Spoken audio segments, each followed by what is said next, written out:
तो चलिए दोस्तों नमस्कार। तो आज मैं आपको बताने वाला हूँ कि जो हमारा लैपटॉप होता है और लैपटॉप का जो स्लीप मोड का जो सर्किट होता है वो किस तरीके से काम करता है। स्लीप मोड में अगर हमारा लैपटॉप चला जाता है, स्लीप मोड से बाहर नहीं आ रहा है या हमारा लैपटॉप स्लीप मोड में जा ही नहीं रहा है, तो उस केस में हम इस प्रॉब्लम को कैसे रिज़ॉल्व करेंगे, वो सारी चीज़ों के बारे में आज देखेंगे और ये लाइव क्लास के अंदर। आइए देखिए। सबसे पहले क्या करना, मल्टीमीटर को हमने 3 वोल्ट पे सेट कर दिया है, एक हमने यहाँ पे ग्राउंड पे लगा रखा है और यहाँ पर देखिए लीड स्विच का सेंसर हमने यहाँ पे अलग से लगा रखा है।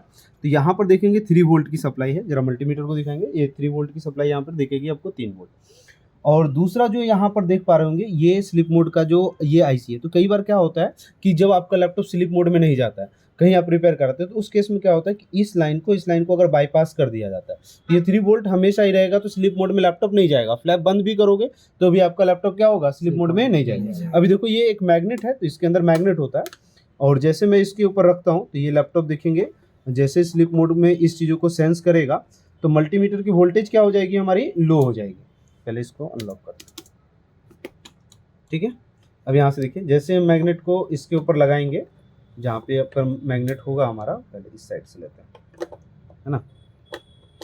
ये देखिए स्लीप मोड में चला गया, जैसे हमने पेन रखा मैग्नेट को सेंस किया और यहाँ का मल्टीमीटर का वोल्टेज क्या हो गया, 0 हो गया। अब जैसे ही मैग्नेट को मैं हटाऊंगा तो यहाँ पर देखिए 3.3 वोल्ट होगी, फिर पावर बटन को दबाइए, आपका लैपटॉप स्लीप मोड से बाहर आ जाएगा।